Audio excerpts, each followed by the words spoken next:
Welcome, one and all, throughout time and space for this episode of Weebs on the Weekends, the podcast where we break down the anime news highlights of the week and give a retrospective on a look on an anime that premiered 10 years ago. Today's episode, we will cover the news for the third week of August 2022, after which we will give our thoughts on whether to resurrect or rebury the 2012 anime franchise, Good Luck Girl. My name is Sam Martinez. I'm a part-time weeb, full-time automail mechanic, and with me as always is my co-host Jay Johnson, part-time weeb and full-time English language sensei. Timecode in the description. And for those of you watching on YouTube, if you want to listen to the entire track and see what type of news that we talked about, maybe go on to the cool streaming services such as Spotify, Google Play, and iTunes. Find us there and see what cool news that you have missed, because we definitely talked about some pretty cool news. But enough about that, on to the anime. And Jay, you have the breakdown of this week's anime? Yes, I do. And actually, it's not even a anime we chose.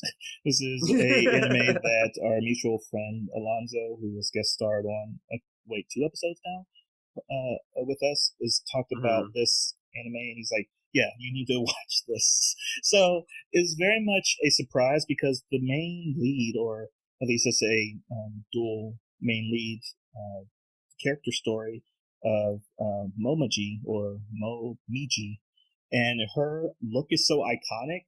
And I was like, who is that girl? And I was like, oh, it's like one of those things, like revisiting a property that like you've always seen the image of a character bleed into the culture, but you never saw where that character is from. So yeah, Momiji is like the god of misfortune or poverty, depending on how you read the kanji.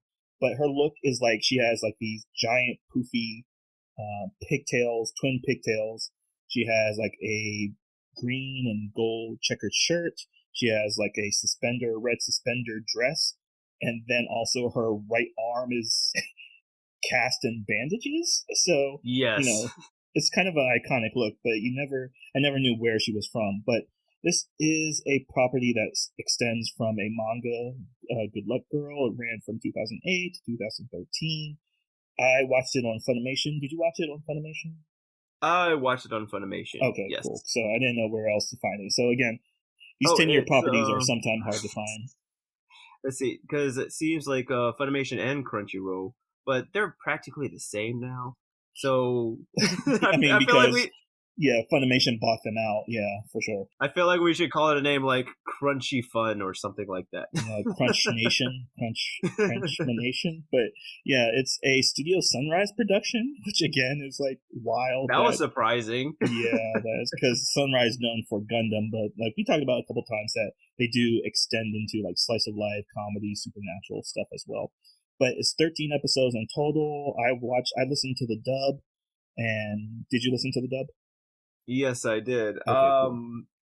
I saw a couple clips in the sub, so I can show like the difference between the two. But I have to say, like with the dub, they did a really good job in translating, or at least making sure that Western audiences can appreciate the humor a lot more. Because the dub is wild. So this premiered back on July 4th, 2012. So we're a little bit behind on the 10-year anniversary. But the basic story is that Ichiko is basically blessed with like basically god level or godly luck. So she's unknowingly absorbing luck from her surroundings and from other people. And the god of misfortune is sent to basically steal her luck back, or to like lessen her powers. And again, that's a really basic premise. Like it's a very basic supernatural comedy premise to it. It's like, oh, this girl is super lucky, God comes down to intervene kind of thing. So so 2 main leads. And the thing I want to say about this most is that I'm so concerned with the type of comedy that this is, because I did not know it was so pervasive in the anime community to make so many parodies of other shonen titles. It's like we reviewed Beelzebub not a couple episodes ago, like 2 years ago. Beelzebub. We just recently did Kami-sama Kiss and Gatama. Gatama I think came out this year as well, and I was like, this type of comedy that parodies Dragon Ball Z in some kind of way. Or there's also, what was the other thing? I think it was Gundam. Was that the first scene where? Yeah, I think so. Like with Sunrise in the first few episodes, they have to put something in Gundam colors just so that you know that it's Sunrise.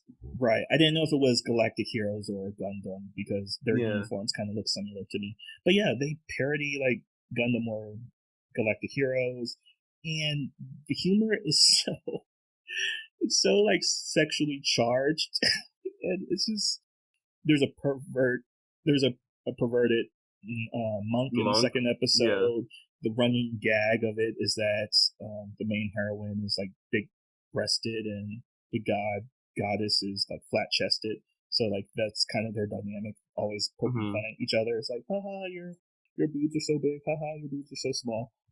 But it's like that kind of humor resonates through so much anime I've seen in the past or when I was growing up. It's like revisiting it now, I didn't find it funny at all. So like it's like juvenile in its humor, but it's just everywhere. But Sam, how are your initial feelings about this? Like just going off on that, and it was funny too because as you said, like with the girls poking at each other because of their boob size, it's just like the way they did it. It was like if dudes joked around, like say it's funny because like whenever I was around Gerard, I would always like poke a little fun at how tall he was, right? And just like how dudes joke around a little bit, like it's you're putting them down, but it's done in an endearing sort of way. And but like with women, I don't really know how women joke around with each other, right? So it's just like whenever we have jokes like that, it's like, is that something that women really do, or is this just the type of jokes that men think that women make about themselves because that's how men joke around, right? It's like, oh, we joke around all the time like this, so women are going to do that too. It's like that's not necessarily true, and like sometimes like it can be funny, but then it just like they beat you over the head with it. It's like, okay, the first time it was kind of funny. It's like the second time is like you're trying to force it into a gag, and like the fact that like they would revisit it. It's, I mean, later on in like the like episode 3 when they start talking about like more serious stuff, like the humor is there and it's not as in your face as it was in the first 2 episodes, like in regards to like the boob size and things like that. But so like it seems like as time goes on, like they do ease up on it, but it was just like you said, it was just sort of in your face about it. Because I mean, like when Poverty God first gets a picture of Ichiko, she makes a comment to herself. It's like, oh, she's totally, she's totally lucky because of the size of those melons. It's like, okay, that's kind of believable, right? Because like first impressions, and then to go and to talk, to comment about those, about the boobs in front of her, in person, continuously. It's like, okay, this is kind of weird. Again, like there's other forms of comedy that they do in it as well, and just to touch back a little bit on the news stuff that we talked about, or at least not necessarily the news, but the poking at other franchises, as you mentioned, like with the English. One thing that the show does later on, and Alonso showed me this like some time ago, where they poke fun at some of the other anime franchises, and there's one scene where they do poke fun at One Piece, and it's just funny because the English voice actor that they have for the Poverty God is the same voice actor that they have for Luffy. So, and in the English dub, you hear that Luffy accent come out a couple of times, whenever she's trying to be aggressive. And I feel like, because of that, like they're able to play along with that a lot more. And it was just funny hearing that. And so I went and I looked at some of the other actors, or at least the actor for Ichiko, to see if there was a similar thing. it turns out the English voice actor for Ichigo was Tony Chopper. So they worked with each other in One Piece before, and with the Japanese voice actors, the Japanese voice actor for Poverty God was Rudius from Jobless, and the Japanese voice actor for Ichigo was Akane Tsunemori from Psycho-Pass. And so, like, that's one thing that I found that was kind of interesting, to see, especially like for Akane, seeing her voice acting chops going from something that's super serious to something that's supposed to be lackadaisical and fun. But like those were sort of my thoughts on it, but it's pretty wild in terms of energy. Not It's high octane, but it's a different type of high octane than Kami-sama Kiss. If I mean, would you say that I'm correct in saying that, or am I off base? No, it's definitely the same kind of humor. That's why I kind of brought it up Hmm. before, because there is this type of, well, to say it's upfront about it is so blatant when you look at the first title of the first episode. Did you make mention? Did you notice what the title of the first episode was? No, I totally didn't. What All remind right, me of what cool. it was? So they have ridiculously long titles, but the first episode title is "You Call Yourself a God, but aren't you less of a god of misfortune and more of a god of flat chests?" And I'm Yes, like, yes, she yes. says that in the episode. So just to say up front, it's like, yeah, that's going to be the running gag, and of course that's going to be kind of the dynamic of the two, Hmm. because the other thing that's amazing about the series, or at least the first three episodes, because we give it the first three episode test, is that the main girl is a terrible person. It's like, Oh okay, yeah, maybe that's no. not fair, but she No, has no, been, she's terrible. She is very pampered and she feels entitled. yeah, but more than that is that she's just spoiled. I guess that's the word I was looking for, because Yeah, her luck, she's naturally lucky, so she thinks that is completely earned, but it's not. It's just like, oh, I was yeah, born lucky. But she definitely vibes into it more because it's like active, godly intervention, almost essentially kind of luck. Because not only is the part of she's lucky, but also she causes misfortune to others. And we see that in the hmm, second or the third episode when she goes to visit like a potential boyfriend's family. She basically drains. Oh, well, even in the first episode, the yeah, reason she kind of has a silver lining to her personality is because one, her butler falls ill, and the misfortune god, explains like, yeah, you've been in this person's life for so long, and now they're suffering like a critical medical condition because they've been your butler for so long. And she's like, okay, then I need to reverse this damage I'm doing to the world. And she's like, okay. And the god drains the luck from her, but then she takes the luck and then splashes it on the butler essentially, or gives it to the butler, and the butler is healed. And it's not hmm, like she did a good, well, she did a good thing, but then she immediately goes back into being who she is. It's not like a situation of, oh, I need to stop causing misfortune to the world. She's like, yeah, misfortune happens. It's not my problem.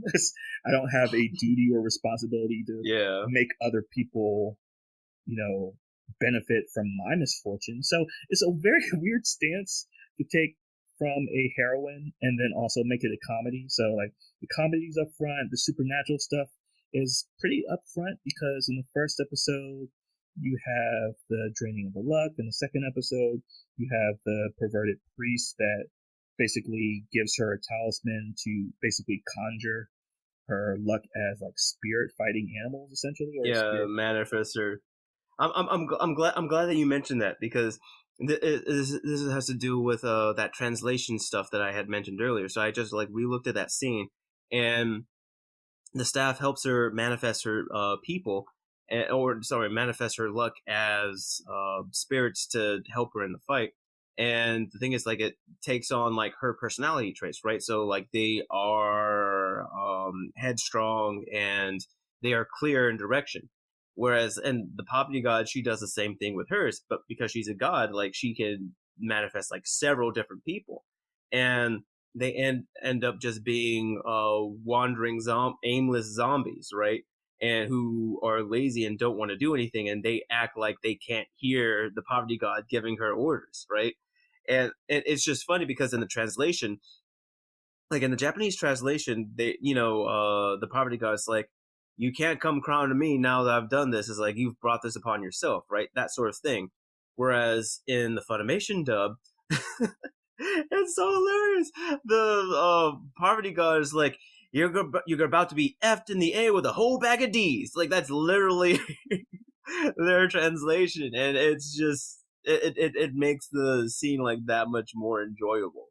And it's just like that level of translation skills that's I really appreciate from the Funimation crew. Right, because it has this very freeform way of something similar to Ghost Stories. Ghost Stories is kind of infamous for that kind of leisurely way of translation. So that's why I mentioned the dub in the very beginning, because I was like, this feels very American.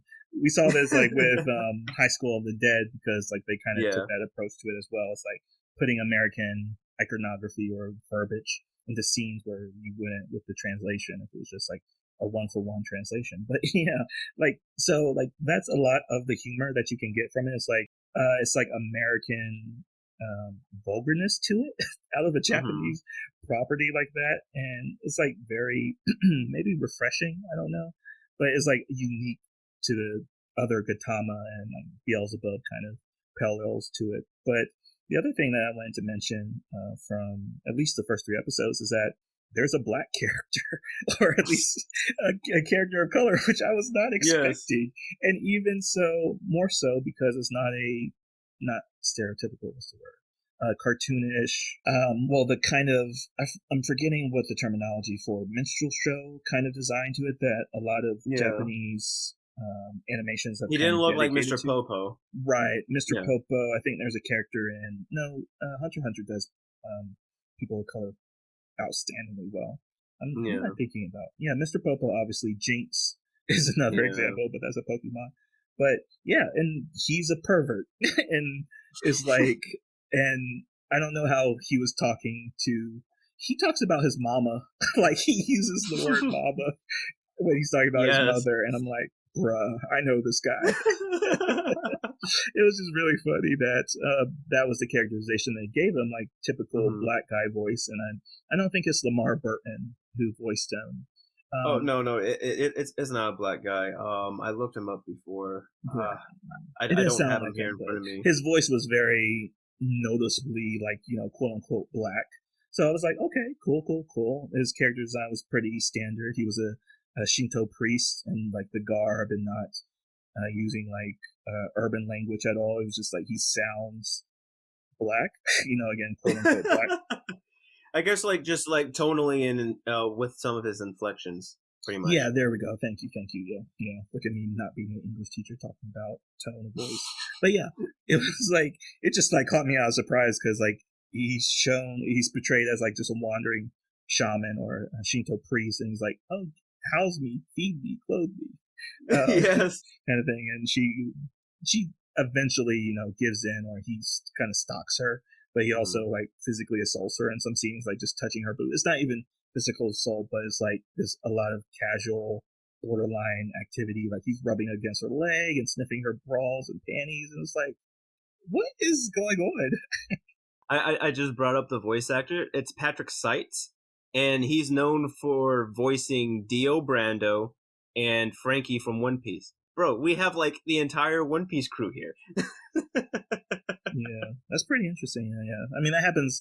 Yeah, I mean, having that that concentration is very odd. But yeah, weird. But yeah, it was like weird characters, and I even watched the 4th episode because, sorry, don't want to go too far outside the 3-episode test that we give, but like in the 3rd episode, there's a masochistic dog character, and he gets tied up with the Japanese BDSM rope tying technique, and I'm like, okay, this anime is off the chain for 13 episodes. It's again like we talked about the anime Yori, which was it was about schoolgirls, right? Schoolgirls, but also schoolgirls being in love with each other. It's like where do some of these animes hide in the culture? It's like Alonzo. It's like, again, it's like one of those things of like, oh, your recommendations tell me more about your taste than I think you're meaning to. You're meaning Oh, to come on, tell. come on! Don't do that. He's not here to defend himself. Yeah, we'll talk about it when he comes on later this year. But yeah, but to wrap up the 3 episode test, I think it very much falls into the I've seen this before kind of category. And it's like, Yeah. again, I'm saying like this is exactly like Beelzebub with the naked baby, and like sometimes his clothes get ripped off and Hmm. whatever. And same thing with Gintama doing a lot of parody work and slapstick work that you see in like Kami-sama Kiss and other comedy of this show. So, like, strong elements of comedy with the dialogue specifically, and then the supernatural elements are not too supernatural, so it's not as informed as like Kami-sama Kiss that dealt with like yokai and like Hmm. Japanese monsters. But I'm going to say that it passed the 3 episode test It passes because, three like, episodes. Okay. yeah, because like you know where the story's going. Like there's not gonna be some great antagonist. It's just a normal slice of Yeah. life, supernatural kind of romp of humor. It's like, yeah, she's gonna drain her luck sometimes, but again, immediately in the second episode, you're like, oh, she just doesn't have to do it once. She has to do it repetitively, essentially. So Yeah. that's just gonna be the course of the show. So it definitely sets up enough strong characters. You get their dynamic. You get the sense of comedy, you get the sense of pacing as well with the show. So I think it passes the 3 episode test. So as far as passing, but what about revival reburying? Okay, so yeah, let's get to that then. So in our decisions between to resurrect, meaning to Mhm. we're going to finish the series essentially, or to rebury Yeah. it, meaning that we're not going to watch past 3 episodes, that I'm going to say it's reburied because of everything I just said, essentially. Because it's just humor that I've seen before, maybe humor I've grown Mhm. out of, and it's also written in a way of not being entertaining to me anymore. Because again, comedy is maybe the most subjective genre that if it Yeah. doesn't vibe with you, if you don't laugh, I didn't laugh at all during these 3 episodes. I kind of chuckled because Really? it's like Okay. I Yeah. get it kind of thing. It's like, oh, I would have laughed Mhm. at this maybe 20 years ago, but not now. But yeah, it's kind of that case for me that it's just like comedy I don't find entertaining anymore. But it was a good time. I like Uh, that she's not a good guy. I like that she's spoiled and rotten, that she has a lot of character yeah. to her, that she is like capable of doing good things, but she is entitled, spoiled. She has like 3 dimensions to her in that kind of way. So yeah, it's like good characters, good dialogue, funny stuff if you like this kind of comedy, but for me it's not a hit. So I'm going to rebury it. But how about you? So, like, for me, I agree with you. It does pass three episodes, and I would go as far to say, like, I see like the end of the anime. I would have to ask Alonso because I believe he's seen the entirety of it.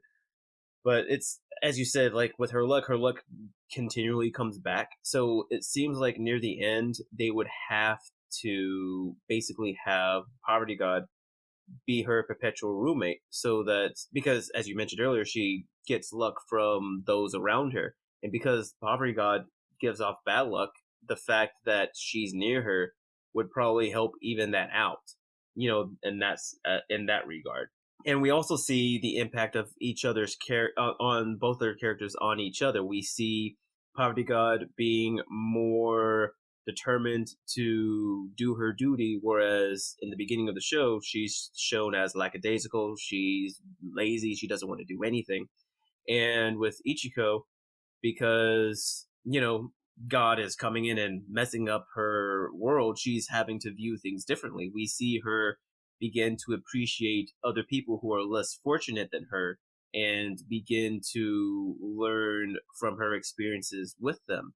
And even in the third episode, we see her go out of her way to actively save somebody that earlier in the episode she detested. We do see positive impacts from both characters. However, as far as resurrection or reburying, I'm glad that you mentioned reburying because I was sort of on the fence. This comedy was very similar in high octane as Kamisama Kiss and as Working or Wagnaria. But for some reason, I vibed with those a little bit more. At first, I thought it was in Kamisama Kiss. The storyline is a lot stronger. right? There is a bit more of a goal. However, as far as something that's a little bit more aimless, Wagnaria was just as aimless, but I feel myself being drawn to Wagnaria to watch it a little bit more and to digest the sort of episodic comedy that's in there. I'm not saying that Good Luck Girl is not good, but as far as recommending it to others, it's definitely desired or an acquired taste. And I would say, like, I would watch it in my spare time, maybe. I don't, as far as finishing it, I'm not entirely sure if I would do that. So that's why I would sort of rebury it, because like I've seen, as we said before, we've seen this in other anime, and I've seen it done a little bit better. Now it is fun, and maybe, as you said before, like our tastes in comedy do change. Uh, Maybe I'm not watching this at the time that I should have been, if to truly appreciate it. But it's fun, but I wouldn't necessarily resurrect it either. Just like you. I mean, Jay, do you think like that was a bit of a shock to you, or no? No, it makes sense because again, Hmm. it's one of those things of like how subjective comedy is and how like these properties can wear over time. So like we talked about, we revisit it after 10 years. It's because like Hmm. 10 years can change a person, or 10 years can change the meaning behind the property. And again, maybe even watching it in the sub, maybe the dub actually did a disservice to it actually, and the way of like Really? how Why do you say Americanized. that? Oh, Oh, because okay. like what you were talking about being that it was so comedic, but maybe it changed too much of the comedy that was intended for the scene. So maybe even the sub would have made it better in my viewing of it. So I'm not sure if I'll go back to watch the 3 episodes again in the sub, but In the for sub. sure it was definitely a stylized choice to make like that. The joke that you said, like Effed in the A with a yeah, whole that bag of one. D. Yeah, which I think I've heard before, like Brooklyn Nine-Nine. I think I've heard that joke Yeah. before. But yeah, it's definitely it feels very American humor, vulgar humor, like a Seth Hmm. Rogen or a Seth MacFarlane kind of vibe. So wonder when this was. I mean, 2012 would be like the height of Family Guy. So wonder Yeah, that makes sense. if they were attached to that. But yeah, there's a lot of cute things about the series as well. There's like a little Frankenstein, little familiar that goes around with the god of misfortune that does a lot of side skits to make the scene like to make the background of a scene like a lot more Hmm. comedic as well. So again, the slapstick nature of things, but a lot of impressions and caricatures of things. So like, there's enough going on to make it interesting. But again, passes the 3 episodes, but reburied. I'm not watching this over anything I'm watching currently. So yeah. So that's Good Luck Girl, also known as This Poverty or This God of Poverty. I think it's like Yeah, Bimbo Kami Ga. It's weird because it's Gami instead of Kami. So right, yeah. So it's like a play on God, the word for God, but like the wrong way to play it. It's like already yeah. a funny riddle kind of thing. So yeah, that is Good Luck Girl. Exactly. And who knows, I might actually like what you said, like with this translation choice being a thing. I might go back and reread it, rewatch it in subs, just to see what my opinion on it would be then, because I feel as though it's not trying as hard to be funny. But again, that is our review with both of us. It has passed the 3 episode test, and we both decided on a rebury. Oh my goodness, it's been a while since we've decided on the resurrection or reburying. Again, that is our view and our take on Good Luck Girl, or otherwise known as Benbo Gamika. And if you would like to continue to follow us as we try to wrap up this summer season with we will be wrapping it up with a sequel movie that will give The Godfather 2 a run for its money, as we are talking about Berserk the Golden Age Arc 2, The Battle for Dotry. Now, Jay, what have you got for us today? All right. So as this episode or as this series was about luck, I thought I might read some of the fortunes that you might receive during the New Year celebration of Lunar New Year in Japan. So, like, it's a very common tradition to visit a shrine for New Year's, and you pull slips from the shrine that either are misfortunes or fortunes for the year. So these are some that misfortunes too. Yeah, you might have bad luck for a year, and then you have to come back. No! And you have to come back to correct it. So yeah, so that's how they get you. That's how they get you. Yeah, that's how they get you. Yeah. God blessed you with bad luck this year. Come back again. So there are usually 4 types. So there's like your standard luck, your good luck, and then your divine luck. So there's 4 in total, but I just gave us the good one. So to our listeners, and to you, Sam, may your wishes come true. That's 1. May you have peace wherever you go. That's 2. May you have smooth sailing. That's 3. May you be lucky as you desire.